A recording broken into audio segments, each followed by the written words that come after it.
Assalamualaikum warahmatullahi wabarakatuh. Innal hamdalillahi nahmaduhu wa nasta'inuhu wa nastaghfiruh wa na'udzu billahi min syururi anfusina wa sayyiati a'malina.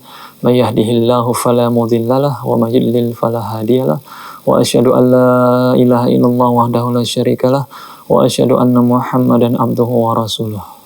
Kaum muslimin rahimani wa rahimakumullah. Bersyukur kita kepada Allah Subhanahu wa Ta'ala yang telah memberikan kepada kita banyak nikmat sampai hari ini, yang dengan nikmat tersebut kita bisa melaksanakan aktivitas kita masing-masing. Dengan kita bersyukur kepada Allah Subhanahu wa Ta'ala, Allah akan menambahkan nikmat yang kita rasakan. Demikian pula terus kita bersalawat kepada Nabi kita Muhammad SAW yang telah mengajarkan umatnya Islam ini. Sudah sepantasnya kita sebagai umatnya untuk terus bersalawat kepada Nabi kita SAW, dan itu merupakan perintah juga daripada Allah Subhanahu wa Ta'ala untuk kita bersalawat kepada Nabi kita SAW. Kaum muslimin rahimani wa rahimakumullah, kembali kita melanjutkan pembahasan kitab kita di dalam kitab Al-Mulakhas bi Syarhi Kitabit Tauhid. Semoga Allah Subhanahu wa Ta'ala senantiasa memberikan kepada kita ilmu yang bermanfaat dan terus memberikan hidayah kepada kita agar kita bisa mengamalkan ilmu yang telah kita dengarkan, ilmu yang telah kita pelajari. Kaum muslimin rahimani wa rahimakumullah, sampailah kita pada kesempatan kali ini dalam suatu pembahasan yang ditulis oleh muallif, pembahasan mengenai sebab-sebab kekufuran Bani Adam dan peninggalan mereka terhadap agama mereka. Apa sebab yang menyebabkan mereka meninggalkan agama ini? Kita akan bacakan beberapa dalil daripada pembahasan ini. Penulis membawakan dalil yang pertama, firman Allah Subhanahu wa Ta'ala di dalam surat An-Nisa ayat ke-171, bahwasanya Allah Subhanahu wa Ta'ala berfirman, "Ya ahlal kitab, la taghlu fi dinikum." Wahai ahlu kitab, jangan kalian berlebih-lebihan di dalam beragama. Jadi penulis menjelaskan kepada kita bahwasannya salah satu sebab kekufuran dan peninggalan terhadap agama ini, agama itu ditinggalkan, salah satu sebabnya adalah al-ghulu fis salihin, berlebihan di dalam hak orang-orang saleh. Inilah dalil yang pertama yang dibawakan oleh muallif. Ya ahlal kitab, wahai orang-orang atau ahli kitab. Ahli kitab di sini artinya adalah an-Nasara wal Yahud. Orang-orang Nasara dan juga orang-orang Yahudi, karena mereka diturunkan kepada mereka kitab-kitab.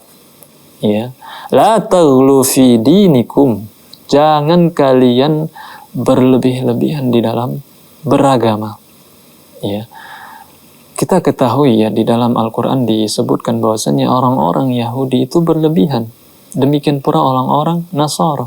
Orang-orang Yahudi mengatakan Uzair itu adalah anak Allah. Mereka mengatakan Allah Subhanahu wa Ta'ala memiliki anak. Demikian pula orang-orang Nasara mengatakan Isa itu adalah Allah, Tuhan. Sebagian mereka mengatakan Isa itu adalah Tsalitsutz Tsalasah, satu dari yang tiga, Trinitas. Ini bentuk berlebih-lebihan mereka kepada orang-orang yang soleh. Kaum muslimin rahimani wa rahimakumullah, makna umum daripada ayat yang kita bacakan tadi, yanhallahul yahuda wan nasara an ta'addi ma haddadallah lahum bi ayya yarfa'ul makhluk fawqa manzilatihi. Bahwasannya di dalam ayat ini Allah melarang ahli kitab, yaitu Yahudi dan Nasara, di dalam mengangkat hak-hak daripada makhluknya. Allah Subhanahu wa Ta'ala telah memberikan setiap makhluk itu kedudukannya. Di sana ada manusia biasa, di sana ada nabi, di sana ada rasul. Kita ketahui bahwasannya Nabi Isa itu adalah nabi dan rasul. Mereka mengangkat kedudukannya itu di atas kedudukan yang Allah turunkan kepada Nabi Isa. seorang nabi dan rasul. Mereka mengangkatnya sampai derajat ketuhanan. Ya, kalau kita melihat, kita baca Al-Quran, kita akan menemukan ya, mereka mengatakan itu adalah ya, tsalits tsalasa, satu dari yang tiga. Ya. Kaum muslimin rahimani wa rahimakumullah.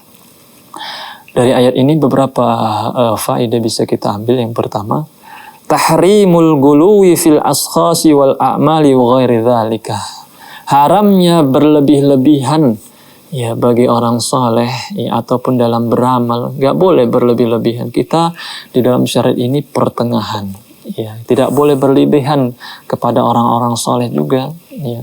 Orang soleh mereka adalah orang-orang yang menjalankan perintah Allah, namun di satu sisi juga mereka adalah makhluk yang bisa salah.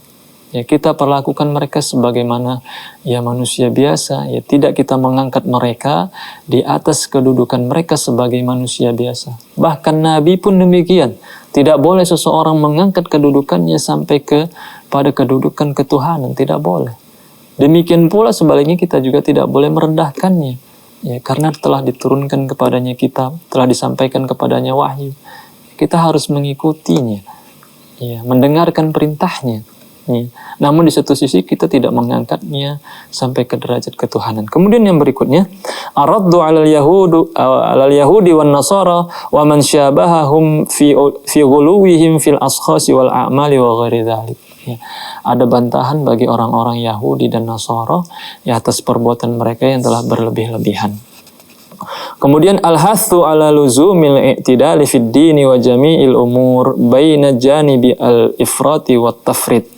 Ada motivasi bagi kita dalam beragama ini agar kita terus di dalam ya kondisi pertengahan ya, antara berlebihan dan antara ya menyepelekan. Tidak boleh berlebihan, demikian pula tidak boleh menyepelekan, tapi tetap standar ya di tengah-tengah. Kemudian yang terakhir faedahnya at-tahdziru minasyirki wa asbabihi wa wasailih. Ya, peringatan dari kesyirikan dan juga sebab-sebab yang bisa mengantarkan kepada kesyirikan. Insyaallah akan kita sambung pembahasan ini setelah jeda berikut ini.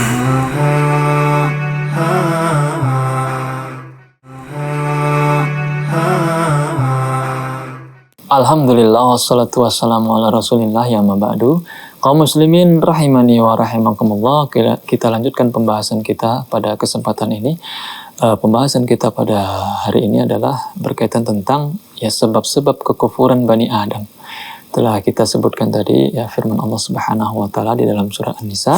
Kemudian kita akan membawakan ya riwayat daripada Ibnu Abbas radhiyallahu anhuma fi qaulihi ta'ala, di dalam menafsirkan firman Allah Subhanahu wa taala di dalam surat Nuh, wa qalu la tadharunna alihatakum wa la tadharunna wadda wa la suwa'a wa la yaghutha wa ya'uqa wa nasra ya wa nasra ya. Di dalam ayat ini ya, Ibnu Abbas menafsirkan hadhihi asma'u rijalin salihina min qaumi Nuh. Ya, di dalam ayat ini ya, yang mana kaumnya Nabi Nuh mengatakan, janganlah kalian meninggalkan Tuhan-Tuhan kalian, jangan kalian tinggalkan Wadda, demikian pula Suwa, demikian pula Yaguth, demikian pula Ya'uq dan juga Nasra. Ya. Ibnu Abbas mengatakan nama-nama ini merupakan nama-nama orang saleh pada zaman kaumnya Nabi Nuh. Ya. Falamma halaku auha syaitanu ila qaumihim. Tatkala mereka ya orang-orang saleh ini meninggal ya, telah wafat, syaitan pun ya membisikkan kepada orang-orang pada waktu itu ya, anin sibu ila majalisihimul lati kanu yajlisuna fiha, agar kiranya membangunkan sesuatu di tempat duduk mereka, di tempat duduk orang-orang soleh tadi dibangunkan ya untuk tujuan mengenang mereka, ya mengenang orang-orang soleh tadi. Wasammu bi asma'ihim, dan buat di sana nama-nama mereka orang-orang soleh tadi. Fafa'alu, akhirnya mereka pun menuruti bisikan syaitan tadi ya, agar membuat ya patung-patung ya, bentuk gambar-gambar di sisi tempat orang-orang soleh tadi duduk. Mereka pun mengikuti bisikan syaitan tersebut. Walam tu'bad pada waktu itu ya gambar-gambar yang dibangunkan itu tidak diibadahi. Karena mereka tahu tujuan daripada pembuatan itu bukan untuk diibadahi, ya, melainkan untuk mengenang mereka, ya, supaya mereka tetap bersemangat dalam beribadah karena mereka adalah orang-orang soleh. Hatta idza halaka ulaika wa nusiyal ilmu ubidat, sampai ya habislah generasi pada waktu itu, ilmu pun diangkat, terakhir mereka pun orang-orang yang datang setelahnya menyembah, ya, menyembahnya, menyembah gambar-gambar yang dibuat tadi itu. Ya, kaum muslimin rahimani wa rahimakumullah. Kemudian berkata Ibnul Qayyim, qala ghairu wahidin minas salaf lamma matu akafu ala kuburihim thumma sawwaru tamathilahum thumma tala alaihimul amad fa'abaduhum. Ya, Ibnu Qayyim mengatakan, ya, berkaitan tentang ayat ini tadi, nama-nama orang soleh tadi, telah berkata, ya, daripada salaf, ya, lamma matu akafu ala kuburihim, tatkala orang-orang soleh di zaman kaum, ya, Nuh tadi meninggal dunia mereka pun beriktikaf di sana. Mereka berdiam diri di sana di tempat pemakaman mereka itu, ya, di tempat mereka dikuburkan. Tsumma sawwaru tamathilahum, kemudian mereka membuat gambaran-gambaran yang mirip dengan orang-orang soleh tadi. Kemudian datanglah zaman yang baru, ya. Orang-orang yang mengetahui sejarah pun sudah meninggal. Datanglah generasi baru yang tidak mengetahui latar belakang dibangunnya, ya, gambar-gambar ini.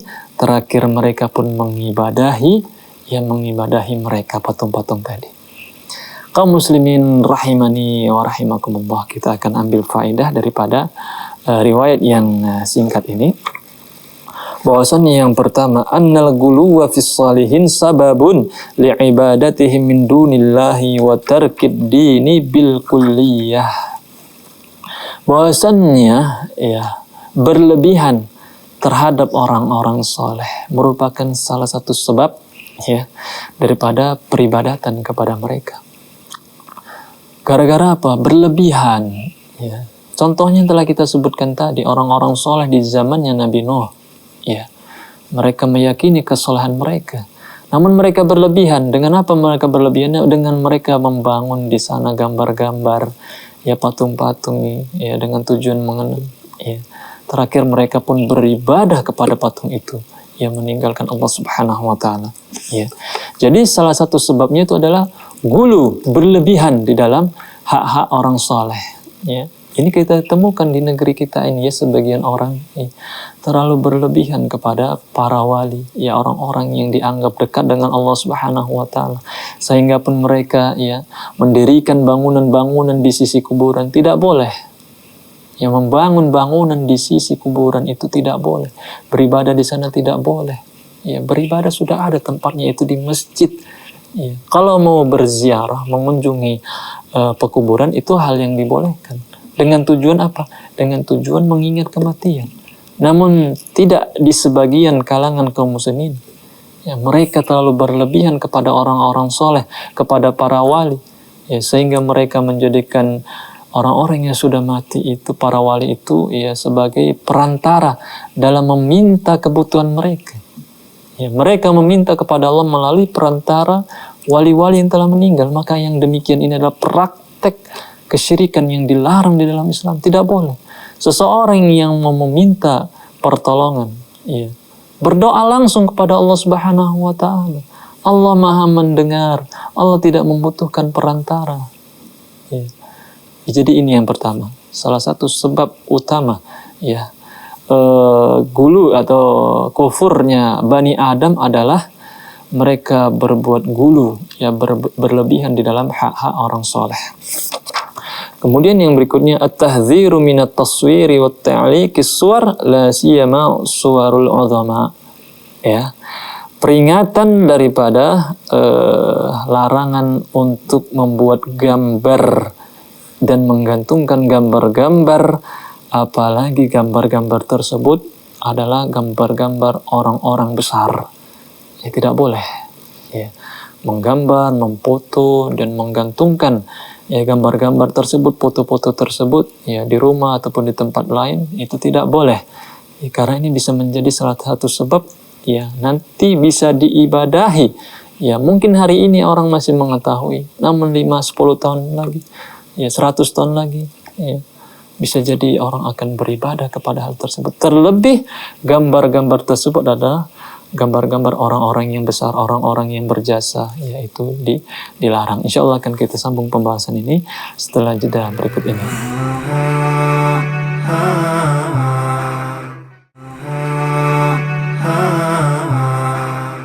Alhamdulillah wassalatu wassalamu ala rasulillah ya amma ba'du. Kaum muslimin rahimani wa rahimakumullah. Kembali lagi kita melanjutkan pembahasan kita di bab yaitu sebab daripada kekufuran Bani Adam. Ya, bahwasannya mu'alif membawakan beberapa dalil mengatakan bahwasannya salah satu sebab kekufuran Bani Adam itu adalah berbuat gulu ya kepada orang-orang saleh. Tadi kita telah sebutkan tafsir daripada firman Allah Subhanahu wa taala di dalam surat Nuh yang menceritakan di sana ada orang-orang soleh yang diibadahi ya. Kita akan ambil beberapa faedah lanjutan yang telah kita sebutkan tadi, bahwasan yang pertama gulu kepada orang-orang soleh itu termasuk sebab ya kekufuran ataupun termasuk sebab peribadatan kepada mereka. Kemudian yang berikutnya peringatan ya akan larangan menggambar ya, membuat patung dan yang semisal dengan itu. Apalagi gambar-gambar dan patung-patung tersebut ya menggambarkan orang-orang besar, orang-orang yang berjasa ya. Itu tidak boleh, karena itu bisa menyebabkan di waktu yang akan mendatang itu nanti bisa diibadahi sebagaimana ini terjadi di zamannya kaum Nuh, yang mana orang-orang itu sebelumnya adalah orang-orang soleh ya, orang-orang yang beribadah. Kemudian dibangun di atasnya gambar-gambar dan diberi nama dengan tujuan untuk mengenang, pada awalnya untuk mengenang. Namun ketika diangkat ilmu, ya generasi datang tanpa mengetahui sejarah, akhirnya diibadahi. Oleh karenanya dilarang kita membuat gambar dan menggantung-gantungkannya di rumah dan di tempat-tempat lain. Kemudian yang berikutnya, at-tahdziru min makri syaitan wa 'ardihi al-batil fi suratil haq. Ya, peringatan daripada makar syaitan. Ya, hati-hati kita dengan tipu daya syaitan ya. Syaitan itu pandai di dalam membujuk dan merayu manusia. Ya, kalau dia tidak bisa dari depan, dia usaha dari belakang. Kalau tidak bisa dari belakang, dari samping, dari atas dan seterusnya. Ya, dan dia sabar di dalam merayu manusia, dan dia memiliki taktik. Ya. Tidak langsung mengajak dan menyuruh manusia beribadah kepada selain Allah, tidak. Ya. Seperti yang telah kita sebutkan tadi, mereka syaitan ini membisikkan dulu, ya bangunlah di atas kuburan itu gambar-gambar, ya patung-patung, ya. Kemudian datang orang-orang yang setelahnya akhirnya diibadahi. Syaitan tidak membisikkan langsung beribadahlah kepada mayit, kepada kuburan, tidak. Akan tetapi dia buat tipu muslihat, ya membuat makar, ya. Ada taktik tersendiri yang banyak manusia yang tidak mengetahui. Oleh karena senantiasa kita berlindung kepada Allah Subhanahu wa taala dari keburukan syaitan. Kemudian yang berikutnya, at-tahdziru minal bid'ah wal muhdatsat walau hasuna qasdu fa'iliha. Ya, peringatan daripada bid'ah dan perkara-perkara yang baru walaupun terlihat baik maksudnya. Ya. Maksud yang baik itu tidak cukup untuk seseorang ya membuat peribadatan baru. Ya, ketahui bahwasannya ibadah adalah hak Allah Subhanahu wa taala. Seseorang beribadah sesuai yang diinginkan Allah, karena ini adalah hak Allah. Allah menerima ibadah sesuai yang dikehendaki Allah Subhanahu wa taala, bukan yang dikehendaki manusia. Ya, bukan yang dipandang manusia baik, bukan. Tapi apa yang dikehendaki Allah Subhanahu wa taala. Walaupun mungkin di sebagian manusia menganggap itu adalah tidak baik, ya. Tetapi ya timbangannya adalah perintah Allah Subhanahu wa taala. Tatkala Allah Subhanahu wa taala memerintahkan, maka laksanakanlah. Maka itu sebenarnya adalah yang terbaik bagi kita, walaupun mungkin kita tidak mengetahuinya. Maka kita berusahalah sami'na wa ata'na, dengar dan taat. Mungkin hari ini kita tidak tahu hikmah kenapa kita diperintahkan ini, dilarang ini. Lakukan saja. perintah itu dari Allah Subhanahu wa taala. Kita tidak dipertanyakan ya kenapa kita tidak diperintahkan untuk bertanya kenapa Allah merintahkan ini dan itu.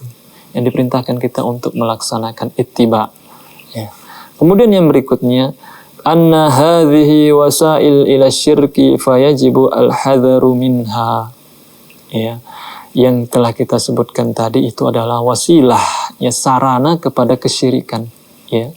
Membangun patung-patung, membuat gambar-gambar, ini adalah wasilah, sarana yang bisa mengantarkan kepada kesyirikan. Oleh karenanya harus kita berhati-hati, ya, harus kita berhati-hati ya di dalam kehidupan kita sehari-hari, ya, untuk kita menjauhi yang namanya patung-patung, gambar-gambar makhluk yang bernyawa, ya, karena ini bisa menjadi wasilah, sarana kesyirikan, ya.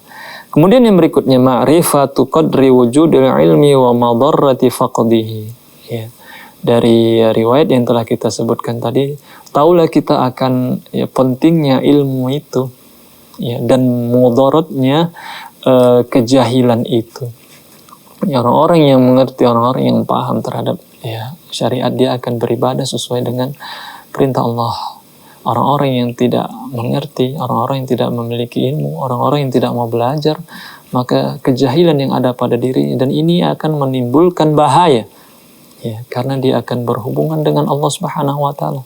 Ibadah ini adalah silah, ya, hubungan seseorang kepada Allah Subhanahu wa taala. Kalaulah untuk urusan dunia seseorang harus memiliki ilmu, ya, di dalam misalnya dalam pembangunan, di dalam kesehatan, ya, pendidikan dan lain sebagainya. Ini urusan kita kepada Allah.